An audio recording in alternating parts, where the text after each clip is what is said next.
Vous regardez Congo Web Télévision, magazine Excellence, c'est l'heure. Mesdames, Messieurs, l'actualité nous oblige à organiser ce débat au sein du magazine Excellence. Le chef d'État constatait qu'il avait la bonne volonté de pouvoir faire les choses pour lesquelles il avait été élu. Parce que quand on est élu, c'est un contrat avec le peuple. Les Congolais n'arrivent pas à prendre les décisions sur sa destinée. Nous marchons dans les pas de Chebeya, de Lumumba, de Mouzé Kabila, de Tshisekedi. Vous le savez, mesdames et messieurs, le processus électoral en République démocratique du Congo. N'importe quel candidat qui sera présenté par l'opposition et n'importe quel président, n'importe quel animateur qui sera à la CENI va battre Félix Tshisekedi. Je vais vous dire quelque chose de très important et là, soyez attentifs. Merci de nous regarder, mesdames et messieurs, sur votre magazine Excellence. Nous restons autour du discours sur la nation prononcé par Félix Tshisekedi ce lundi 13 décembre 2021. Il a parlé de beaucoup de choses, notamment le développement à travers les provinces. Il a parlé de l'instabilité qui a régné dans les provinces. Les présidents des assemblées provinciales qui ont été soumis, poussés à la démission, mais également des gouverneurs qui sont partis, les têtes sont tombées. Et voilà, nous restons là-bas, à l'intérieur du pays. Nous en parlons sur ce plateau avec Mardochien Sélé. Vous avez suivi le discours du chef de l'État et vous venez de la province du Lualaba. Est-ce que vous vous retrouvez, la province du Lualaba, quand je parle de vous, oui. Vous êtes représentant de la population du Lualaba sur ces plateaux. Oui. Est-ce que vous vous retrouvez, en bien ou en mal, dans le discours prononcé par Félix Tshisekedi?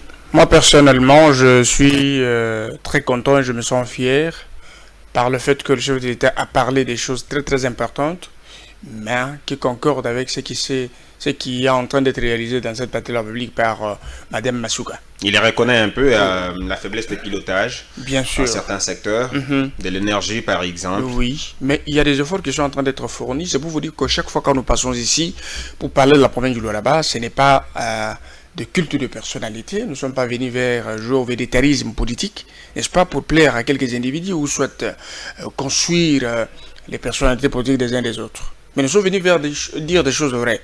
Le chef de l'État a parlé beaucoup de choses. Je pense son discours du début jusqu'à la fin. Il a aussi reconnu que les assemblées ou les provinces ont été déstabilisées par ce vent-là qui a fait tomber certains gouverneurs et certains présidents des assemblées provinciales sont partis. Oui, bien sûr, il y a ceux qui ont été déchus. Y compris la province du Lualaba. Non, la province du Lualaba, il y a eu un rapport. Ce n'est pas le Lualaba qui a élaboré ce rapport. C'est lui qui est la grande institution, n'est-ce pas, qui a élaboré le rapport en fonction, n'est-ce pas, des dénonciations qui sont faites par tierces. C'est conformément à l'article 201 et 2 de la loi sur les finances. Vous savez que l'UGF, c'est l'organe très compétent et c'est dans ses attributions que l'IGF a agi, a fait un rapport et les assemblées, conformément, n'est-ce pas, aux dispositions légales, ils ont agi. C'est-à-dire que ce n'est pas un acharnement, ce n'est pas un règlement des comptes. Et je rappelle que Félix Tshisekedi promet de prendre des solutions idoines. Hein. Bien sûr, moi je suis content, je pense qu'il est fait à bon escient, en pleine conscience de cause. Il s'apprend de la situation, il connaît tout ce qui se passe dans beaucoup de provinces et le chef de l'État est mieux informé que nous-mêmes, même si nous essayons de faire des enquêtes pour aider aussi les institutions au profit de l'intérêt de notre peuple. Donc, brièvement, le discours a été vraiment bon, le discours a été adapté aux réalités de ce que nous vivons partout en République et l'honnêteté dans le chef du président public m'a fait vraiment du bien parce qu'il reconnaît quelques faiblesses du gouvernement et aussi les avancées, n'est-ce pas, que le gouvernement a enregistrées. Alors, brièvement, en ce qui concerne notre province, comparément au discours du président public Félix Tshisekedi, nous nous retrouvons et nous nous sentons heureux et fiers parce que sous l'intérim, Madame Masuka a pu faire de miracles. Elle a fait de miracles plus conformément à la vision du chef de l'État parce que ça va de pair avec ce que le chef de l'État attend d'elle pour que la population se retrouve. Je pars d'abord avec cet élément très très important. Le chef de l'État a dit Kinshasa n'est pas la République démocratique du Congo. Ça c'est connu de tous parce que la plupart des gens se trompent. La plupart des gens pensent que Kinshasa c'est ça le Congo. Mais le Congo c'est partout. 145 territoires. On a dit qu'il fallait commencer le développement à la base. Mais cette politique a été mise en exécution par Fifi Masuka il y a longtemps. Et le chef de l'État a même soulevé, n'est-ce pas, la catégorie de la panne solaire photovoltaïque nouvelle génération. Vous voyez? C'est ça la panne solaire qui est mise qui est en train d'être installée à la province du Lualaba, qui a été diabolisé ici, le président public Félix Tshisekedi, la première institution, c'est lui-même le porteur de la vision du développement de la République, reconnaît l'importance des photovoltaïques, n'est-ce pas? Alors, c'est ça, c'est que Basuka a mis en amont, il y a eu une télépathie positive. 5000 poteaux PVC voltaïques, nouvelle génération, 2000 pour la vie d'écologie et 3000 pour le territoire. Et Masuka n'a pas dit seulement qu'il fallait éclairer les territoires. On a eu les débats sur le chiffre, hein, le prix qui était exorbitant hein, par rapport à... Non, les prix étaient normaux. C'est juste une mauvaise façon de communiquer. Peut-être que les amis n'avaient pas l'information. Je vous dis que le gouvernement provincial a dépêché une délégation qui était partie jusqu'en Espagne, n'est-ce pas? Pour prendre contact avec une société sur place qui œuvre dans le secteur énergétique, mais je sais que c'est très important, c'est bénéfique pour la province. Présentement, dans la province du Lualaba, on n'aura pas un problème d'eau potable, on n'aura pas un problème d'électricité, vous comprenez? On n'aura pas un problème de route. C'est ça les infrastructures de base. On n'a pas ou on n'aura pas? On n'aura pas parce qu'ils sont en train de travailler. Les poteaux voltaïques sont en train d'être installés. Ça, c'est ce que vous devez retenir. C'est en train d'être installé. En même temps, les routes sont en train d'être asphaltées. Plus de 34 avenues sur place, n'est-ce pas, dans la ville, financées sous fonds propres de la province avec l'artisanat minier. Je prends aussi les routes à dessert agricole. D'abord, la route d'Ilolo qui est en train d'être asphaltée aujourd'hui. C'est presque au bout, vous voyez, les édifices qui étaient détruits. Je prends l'exemple de Ungungandu avec Tchata, le pont historique qui est en train d'être construit. Je prends aussi les infrastructures du côté golf qui sont en train d'être construites. Les salles culturelles, je prends les stades modernes. Il y aura beaucoup de choses qui seront faites et qui sont en train d'être construites bien sûr. Bientôt, c'est l'inauguration. Dans moins de 3 mois, on va inaugurer les ouvrages. Alors, je vous donne encore un exemple. La construction de la présidence de la République, la résidence du président de la République, en premier du là-bas, c'est sous l'intérim de Fifi Masuka. Aujourd'hui, les bâtiments est presque à la fin. Nous sommes en train d'aboutir parce que là, nous avons soulevé d'abord les infrastructures. Vous comprenez? La présidence de la République importe peu, non? Non, la présidence de la République fait partie des infrastructures de l'État. Il y a l'Assemblée provinciale. Oui, mais il y a des priorités. Oui, bien sûr, les priorités. Et ça fait aussi partie des priorités. Parce que l'Assemblée provinciale souffle. Ça loue un ancien bâtiment de la Gécamine. Salle qui n'a même pas des conditions dans lesquelles les députés peuvent siéger. Aujourd'hui, il y a un bâtiment qui est presque à la fin. Madame est en train de mettre des batteries en marche pour que ceci soit inauguré dans quelques jours. En dehors de ça, il y a d'autres... si par exemple, vous voyez, la fois passée, lorsque le chef de l'État est arrivé là-bas, ça coûtait des millions. Et nous sommes dit les millions peuvent être canalisés. Pour le moment, l'urgence, c'est le peuple, comme vous l'avez souligné. C'est que beaucoup de sommes d'argent doivent être canalisées au financement de quelques projets qui touchent directement, qui rencontrent directement les besoins de la population. C'est dans ce cadre que Masuka s'est mis à exécuter, n'est-ce pas, les orientations du président public et surtout en ce qui concerne la lutte contre la fraude minière, la fraude fiscale ou la consommation à la source. Il faut savoir aujourd'hui, avec cet avènement de la bonne gouvernance, madame a pu mettre la main sur plusieurs sociétés qui œuvrent dans ce secteur obscurantiste, n'est-ce pas, qui détruisent le recette de la province, et ceci va dans le poste des individus et ça profite à une catégorie de personnes. Mais puisque vous avez toujours vanté cette lutte contre la fraude minière, oui. Est-ce que nous pouvons aujourd'hui, au jour d'aujourd'hui, est-ce que nous pouvons avoir un chiffre, c'est-à-dire un montant de l'argent qui a été perçu ou qui a été encaissé, qui était vraiment un manque à gagner pour la province? Très important, ce sont des choses importantes qu'on doit dire à notre peuple. Vous savez, à l'époque, il y a l'initiative de la mise en place du pont bascule, initiée par l'actuel ministre. Et nous dire aussi à quoi cet argent sert. Si, oui, c'est très important. Vous voyez, le pont bascule sert à quoi? Quand le camion sort, lorsqu'il y a extraction des matières, on a déterminé le tonne qu'un camion peut porter, par exemple 40 tonnes, c'est ça, c'est légal. Au-delà des 40 tonnes, on paie les amendes transactionnelles. Mais pour connaître qu'il y a dépassement, il faut qu'il y ait un instrument. C'est le pont bascule. Le pont bascule a été mis en place depuis 2017 par l'actuel ministre de Mines, Jean-Marie Tizaïnga. Alors, à cette époque, 2017 jusqu'en 2021, on n'a pas évalué, n'est-ce pas, ce que le pont bascule a pu faire, parce que par camion, c'est $200. Mais par jour, on peut sortir plus de 1500 camions. Et vous imaginez, des milliards et des milliards de dollars canadiens d'impôts des individus, parce que je connais même les gens qui ont dirigé ces ponts. Dans la poche des individus? Oui, bien sûr. Parce que les ponts basculent de 2017 jusqu'en 2021 n'a pas donc canalisé. Depuis 2017, 4 ans, l'argent était canalisé dans le poste des individus. Il y a eu M. Kakom Prince, mais il y a M. Godin. Ce sont les membres de la famille du ministre de Mines. Alors ce sont eux qui ont dirigé. Et les autres ne figuraient même pas sur donc le ministre y est pour quelque chose? Il y est pour quelque chose. Même ceux qui ont dirigé les ponts bascules à cette époque. Et puis, n'avaient même pas le mandat légal pour diriger. Est-ce que il y a même un spécimen d'un note de débit? Non. La quittance? Non. Donc, rien n'est justifié la canalisation de cet argent. Et lorsque Mme Massouka arrive, elle prend le point bascule, elle met en place une nouvelle commission de traçabilité où elle-même est présidente et nous enregistrons plus de 6 millions de dollars dans des échéances de 2 mois dans la caisse de l'État. Et lorsque vous prenez l'exemple avec le coopérative... Et tout cet argent était détourné avant. Était détourné. Et si vous voulez multiplier, si nous avons cette somme de 6 millions dans 3 mois, n'est-ce pas, dans 2 mois, multiplié parfois autant de mois, autant d'années que nous avons perdu plus de 4 ans. Combien de millions a échappé, n'est-ce pas, à la caisse de l'État? Et aujourd'hui, les points bascules versent, et c'est pour la première fois, c'est pourquoi nous parlons de la gestion drastique. Massouka, nous avons des preuves. On émet un note de débit et la personne va payer à la banque, il y a la traçabilité. Et nous avons des comptes, n'est-ce pas, à Advance Bank et il y a aussi BCDC où l'argent est canalisé dans le compte de l'État. Donc il y a traçabilité, nous savons voir où l'argent est fixé. Je vous donne encore un autre exemple. Les coopératives minières... À quoi sert cet argent récupéré? L'argent est récupéré, les amendes de transaction font partie des sous de l'État. Ça va dans la caisse de l'État pour maximiser leurs recettes. Et ceci au profit du financement de plus hauts projets pour que la population rencontre quand même la volonté du chef de l'État. C'est ça l'objectif. Parce que quand l'argent est canalisé dans le poste des individus, il y a une manque à gagner pour la province. Et l'État perd. C'est pourquoi vous voyez à l'époque, lorsque 96% allait dans les poches des individus, la province participait à 4,9%. Mais aujourd'hui, nous sommes à 51%. Et vous avez même suivi les budgets, les projets de débit budgétaire 2022 déposés par Fifi Massouka Saïni à l'Assemblée provinciale. C'est le tout premier projet de débit budgétaire très ambitieux et qui est nettement conforme à la vision du chef de l'État. Est-ce que c'est pas de la poudre aux yeux pour essayer de faire oublier un peu non, c'est pas de la poudre aux yeux. D'abord, ça c'est infinitésimal, c'est que Massouka a pu faire... C'est dans la mesure où on dit je prends un exemple.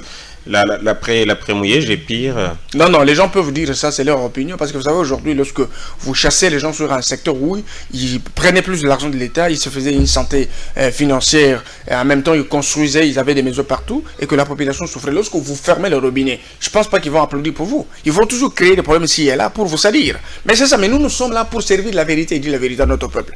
Et moi, j'ai toujours défié. J'ai dit, mais imaginez, l'ancienne administration avec le vieux mouillage, ils ont fait 6 ans. 6 ans, la province participe, gouverneur, oui, bien sûr, participe à 4,9%. C'est-à-dire les recettes allaient dans les poches des individus. Il y avait beaucoup de soucis. La province reçoit la redevance minière, mais elle vit en dessous de ce qu'il reçoit. Vous comprenez? En dehors de ça, il n'y avait même pas des infrastructures de l'État. La population souffrait réellement. Alors, s'il faut ajouter quelque chose, le gouverneur a rendu aussi la province la plus redevable de la République avec 109 millions de dettes. Madame Massouka arrive dans 9 mois, elle paye 109 millions de dettes. Massouka paye les dettes des hôteliers. Il y a même, vous avez suivi récemment l'honorable rapporteur de l'Assemblée provinciale du là-bas, Gaston Mouchit, qui a même soulevé un problème de 746 000 $ que l'ex-directeur du cabinet du ministre et du gouverneur est venu réclamer auprès de l'exécutif provincial. Mais pourquoi? Parce qu'il y avait des copines, il y avait des musiciens. Oh. Bien sûr, c'est sale ces dossiers. Vous pouvez imaginer. Des copines de qui? Des copines des ministres, du directeur de cabinet et les musiciens. Je parle même du musicien qui venait et des copines des ministres. Je l'ai dit, je n'ai pas honte, je pense que je prends quand même, je m'excuse auprès quand même de téléspectateurs. Ce sont des problèmes immoraux. Les copines des ministres importés? Des musiciens venaient et des gens venaient de partout, mais pas d'émission officielle. À l'occasion de cérémonies officielles? Pas de cérémonies officielles, des cérémonies individuelles. Et une jouissance tout simplement. Oui, une jouissance, oui, il faut le dire comme ça. Alors, 746 000, les vedettes, on va prendre cet argent, on réclame, on prend de l'exécutif, pendant que nous avons un problème de gratuité de l'enseignement, nous avons un problème d'eau potable, nous avons un problème de l'énergie. Et on va prendre 746 000 $, remettre à un directeur de cabinet. Vous comprenez dans quelle mafia? Je rappelle que sur ces plateaux, vous avez toujours vos preuves. Bien sûr, ça que vous c'est la vérité. Si vous avez besoin des images, je vais vous donner. Ça sort de la bouche de l'honorable Fifi Massouka, qui est gouverneur d'intérim de la province de là-bas aujourd'hui, s'est mis à payer les dettes. Toutes les dettes, je dis bien toutes les dettes contractées par le gouverneur Mouillage. Les emprunts, la province a des taxes, ce qu'on appelle des actes générateurs de revenus. Des copines, vous ne parlez pas de Mouillage, vous parlez des anciens membres du gouvernement. Mais qui sont aussi, qui font partie de l'actuel gouvernement. Mais bien sûr, on ne peut pas les chasser. Parce que les gens vont dire, c'est la chasse à la société. Mais pourquoi ils ne peuvent pas payer leurs propres dettes? Mais ils peuvent payer, ils ont mis ça sur le dos du gouvernement provincial. C'est pourquoi on avait d'abord étudié par l'Assemblée provinciale. Ces dettes servent à quoi? On ne peut pas sortir des sommes colossales d'argent pendant que la population a besoin d'argent. L'exécutif a besoin pour concrétiser la vision du projet public. C'est pour vous dire, comprenez dans quelle mafia la province du Lualaba a été plongée. Massouk arrive, même si les gens crient partout, la diabolisent. Ils peuvent la diaboliser parce qu'ils combattent son fauteuil. Mais elle est là, pas pour se faire de l'argent. Les gens doivent retenir une chose. Massouka est là pour faire gagner le peuple et concrétiser la vision du chef de l'État, Félix Tshisekedi. Et elle le fait déjà. Il y a déjà plus de 45% d'avancées dans tous les secteurs de la vie. 109 millions payés dans une échéance de 10 mois. Et ça ne le fait même pas 11. Concrètement, qu'est-ce que la population peut attendre? Je voudrais continuer une chose. Allez-y. On paye les dettes sous l'intérim, n'est-ce pas? On finance des projets sous l'intérim avec l'artisanat minier. On maximise les recettes de 4,9% à 51%. Sans attendre la rétrocession. Sans attendre la rétrocession. On asphalte des routes à intérêt national. Je prends la RN 39 et la RN 1. Et les travaux sont en cours. On est en train de construire, ou soit d'asphalter plus de 34 avenues. On construit des ponts, des édifices pour l'État. Ça, c'est sur le plan infrastructure.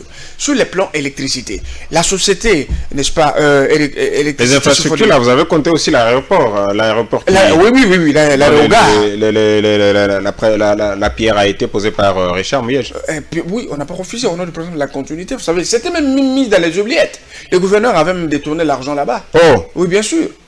80% de l'argent financé a été détourné. Les fonds alloués à la construction de l'aéroport. Oui. Bien sûr. Oui. Oui. Mais Massouk est en train de financer ce projet. Et ce projet, bientôt, on va inaugurer l'aérogare de Kolwezi. Ce n'est pas une marque de Muyej. Non, ce n'est pas une marque de Muyej. Même si ça sortait de Muyej, c'est son plan d'action. Mais il a saboté cet ouvrage par détourner d'abord plus de 80% de fonds alloués à ce projet. Mais aujourd'hui, une femme sur l'intérim est en train d'achever. Les gens ont des yeux pour voir. Les intellectuels peuvent faire leur analyse.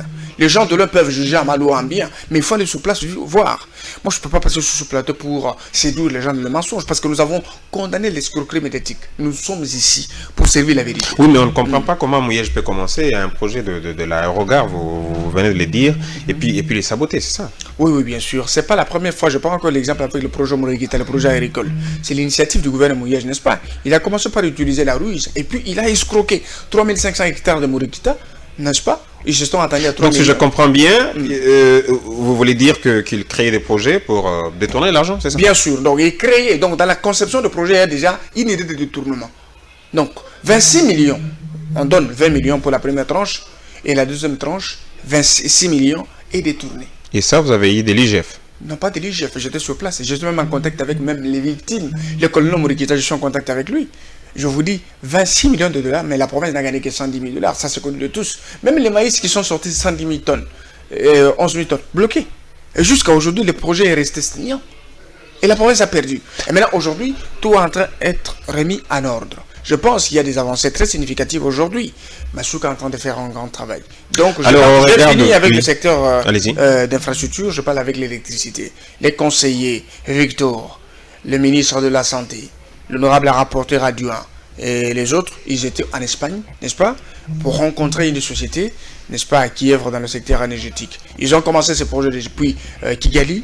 Il était prévu qu'ils aillent avec madame la gouverneure? Non, madame la gouverneure ne va pas partir. Qui a été interdite Non, c'est un mensonge. Ce sont des préjugés. Ce sont des préjugés, des opinions sans fondement, ça n'a pas de questionnement. Je vous dis, la délégation est partie sur ordre du gouverneur. D'abord, ils ont commencé par Kigali où ils ont pris contact et ils sont partis mûrir maintenant les négociations depuis l'Espagne et je pense bientôt le Lualaba doit rayonner. Le Lualaba rayonne sur le plan électricité, eau potable et route à décès agricole. Je parle encore d'un projet très important avec la construction d'une cité médicale. Le chef de l'État a lancé un projet très important, n'est-ce pas, accès universel à la santé. Vous comprenez? Accès à la santé universelle. C'est un projet très important, mais pour que ce projet puisse être mis en exécution, j'étais même invité spécial sur la RTNC, nous avons parlé, nous avons étudié le mécanisme, n'est-ce pas, de la réussite de ce projet. Nous ne voulons pas que ce projet soit conforme, ou soit que la mise en exécution suit le même processus avec l'enseignement. Parce que ce projet est très important. Au Congo, nous avons beaucoup de vulnérables, de malades. Et toutes catégories confondues, ce projet est très important que nous devons soutenir pour que beaucoup de gens puissent se retrouver. Les gens qui se promènent partout, ils sont malades. Ils sont pas là. Il y a des catégories de vulnérables à tous les niveaux. Mais pour que ce genre de type de projet soit mis en exécution, moi, je ne voudrais pas qu'on puisse recourir aux emprunts qui sont les ressources temporelles, qui mettent encore le pays dans beaucoup de difficultés. Soit il faut recourir, n'est-ce pas, à une rigueur fiscale. rigueur fiscale, lutter contre la fraude minière, comme ça a commencé au là-bas, n'est-ce pas? Et aujourd'hui, si nous sommes en train de monter en puissance en termes de recettes, c'est qu'il y a eu de rigueur. On a découragé beaucoup de comportements, des mécanismes, n'est-ce pas, des détournements de fonds. Et aujourd'hui, les retombées, c'est que la province du là-bas devient la première province aujourd'hui, n'est-ce pas, en termes de recettes. Oh. Oui, il n'y a pas une province comme le là-bas pour le moment. Même le Haut-Katanga ne peut même pas regarder le là-bas en face. Sur base de quoi? Sur base des mobilisations de recettes. Le là-bas est la première province qui génère beaucoup de recettes dans la caisse de l'État. Vous comprenez? Et sous l'intérim, vous voyez ce que nous avons pu faire. On a payé les dettes antérieures. On est en train de financer le projet. Juste avec l'artisanat minier. Et nous sommes en train de monter en puissance pour la maximisation des recettes. Et ceci a pour retomber, n'est-ce pas, dans le social de la population. Des retombées positives. C'est que tout serait facile à la population. La population aura accès à l'eau potable, à l'éducation de qualité, à la santé, n'est-ce pas, et au bien-être. C'est ça l'objectif de Masuka, comme la représentante du chef d'État Félix Tshisekedi. Il y avait encore un problème qui s'est posé, M. Jean-Paul, à l'époque, vous savez quoi? Il y avait le tribalisme et l'ethnisme institutionnel. Les gens se posaient beaucoup de questions, mais ça va finir quand? Et réputé partout que le Lolaba, c'est une province la plus tribale. Et vous estimez que ça a déjà fini? Ça a déjà fini, mon frère. Dès lors que ce n'est pas facile. La gouverneure est accusée d'héberger ou d'approcher auprès d'elle Donnez-moi un de sa exemple. famille. Non. Si il faut dire membre de la famille, c'est un mensonge. C'est un mensonge. Il n'y a pas de membres de la famille de Masuka dans les institutions qui s'imposent comme c'était à l'époque du gouverneur Mouyej. Moi, je vous dis aujourd'hui, même le Haut-Katanga, les ressortissants des autres provinces ne sont pas mieux représentés que là-bas. Vous allez dans le cabinet de film, vous trouvez les Bakongo, les Bangala, les Balouba di Kassai qui parlent même Chuluba, qui sont dans les institutions. Les Bakongo sont là, ils sont à l'aise. Aujourd'hui, vous pouvez aller demander du travail, chercher de l'emploi avec votre identité. Parce que le comportement au là-bas, c'était quoi? Il fallait changer d'identité. Vous êtes Mouteba, vous devenez Mouteb. Vous êtes Moutombo, vous devenez Moutombe. Vous comprenez? Vous prenez des Yav, tout ça, pour devenir Katangé. Et lorsque vous avez des casquettes pareilles, facilement pouvoir avoir du travail. C'était le comportement qu'on a combattu plusieurs fois. Mais aujourd'hui, madame nous a rendu la tâche facile. Parce qu'aujourd'hui, la ville de Kolosi, c'est une ville cosmopolite. C'est un tribalisme. Bien sûr, mais maintenant, toutes les langues, toutes les races, toutes les tribus se sentent à l'aise pour parler le même langage de la vision sur l'État Félix Tshisekedi. Je voudrais aussi parler du problème de route à des sites agricoles. Très important, Masuka. Alors, c'est la question que j'allais poser vis-à-vis du discours de Félix Tshisekedi. Qu'est-ce que l'intérieur, la population de l'intérieur, de la province du Lalaba peut attendre concrètement sur le plan infrastructure, les routes des desserts agricoles? Très important. Vous savez, il y a eu un problème d'abord à Djilolo. Oui. Il y a eu à Djilolo, à l'époque, l'ex-ministre de budget, Chikambi, s'est rendu à Djilolo. Il a détruit le stade. Il a détruit un marché. Comment il a détruit? Il a détruit pour promettre qu'il allait construire. Or, c'était un projet dans le programme d'action, n'est-ce pas, du gouvernement. Il a mis des tracteurs, des bulldozers pour... Non. Et a marché sur il a marché. Et aujourd'hui, à Djilolo, il n'y a pas de marché. À Djilolo, il n'y a pas de stade. À Djilolo, il n'y avait pas de route. Et qu'est-ce qu'il attend pour réhabiliter? Mais aujourd'hui, c'était sa promesse. Lorsque la population a crié, Masuka s'est mis à asphalter la route de Djilolo. À quelques mètres, maintenant, nous pouvons déjà attendre la cité de Djilolo. Mais où serait passé le ministre? Le ministre, dans la nature. Il a été suspendu parce qu'il a fait 4 mois d'absence. Il ne venait pas au bureau. Et il a eu... La suspension, c'est une mesure disciplinaire. Mais aujourd'hui, Djilolo, les gens sont très contents. Nous avons même lu de messages, n'est-ce pas, de remerciements de la population adressés à l'autorité provinciale. C'est pour vous dire qu'elle est au four au moulin sur le plan des infrastructures. Et autre chose, il y a beaucoup de choses. Il y aura un stade, il y aura des écoles qui sont en train d'être construites d'après le programme qui est élaboré. C'est un processus. Nous avons sur le plan de la santé, il y a un programme de construction de cliniques médicales dans chaque territoire pour avoir accès aux soins médicaux, mais à un moindre coût. Vous voyez? Et pour le moment où nous parlons, les photovoltaïques nouvelle génération sont en train d'être installés. Et on ne peut pas installer les photos au bout de routes à terre battue.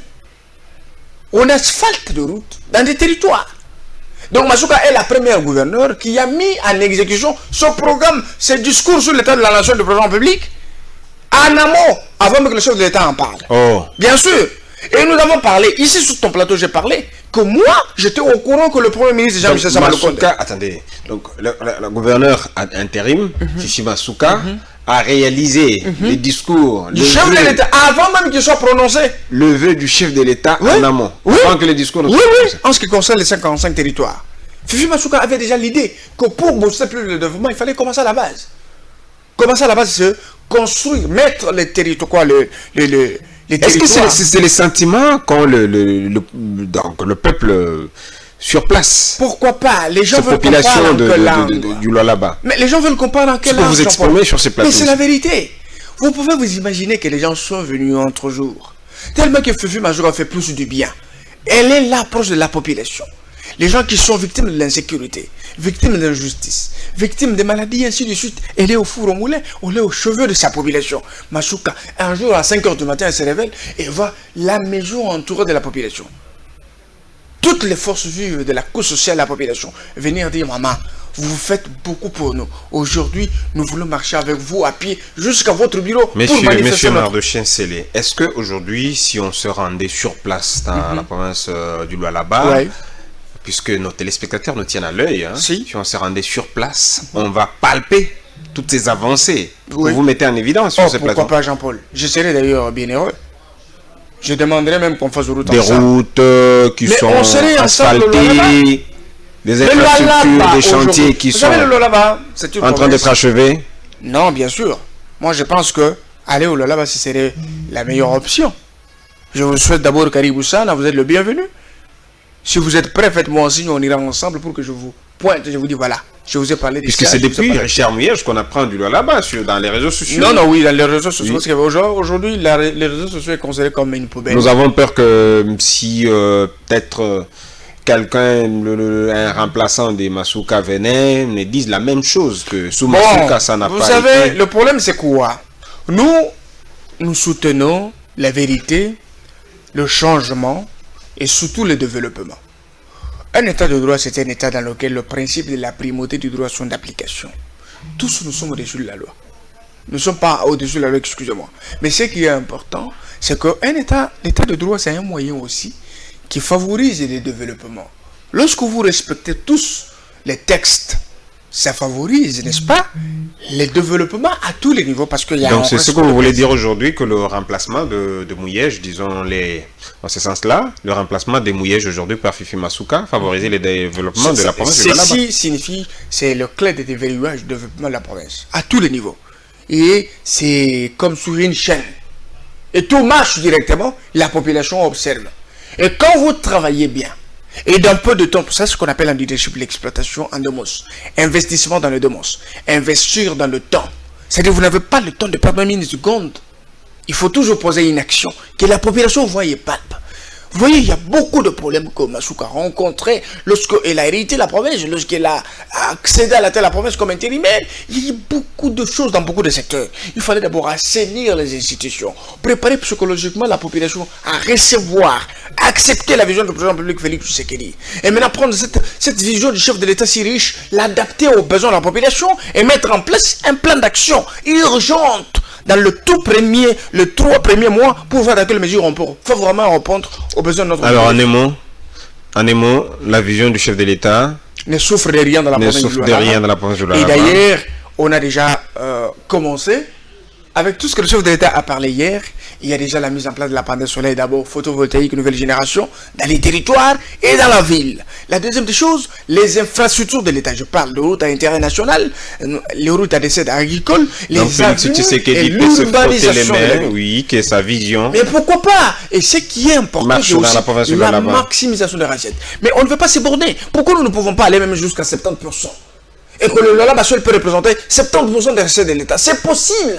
Et si Masuka lutte contre la fraude minière, c'est pourquoi vous voyez que les détracteurs du changement, ceux qui veulent tirer les intérêts de l'État de leur côté, ne veulent pas que Masuka concrétise, n'est-ce pas, la lutte contre la fraude minière. C'est pourquoi elle est sommée de l'autre côté, la calomnie sur les réseaux sociaux, la campagne de diabolisation. Donc les Congolais en général, le Lualaba en particulier, soutenez la lutte contre la fraude minière parce que c'est ça ce qui fera gonfler les caisses de la province et chaque fois que vous avez votre besoin, il serait exaucé au même instant. C'est pourquoi nous disons que le chef de l'État doit se frotter les mains, déjà le discours sur l'état de la nation est en train d'être concrétisé avant même qu'il soit prononcé au Lolaba. Et nous sommes là pour voir. Là où ça ne marche pas, on dénonce. Là où ça marche, nous applaudissons et nous encourageons.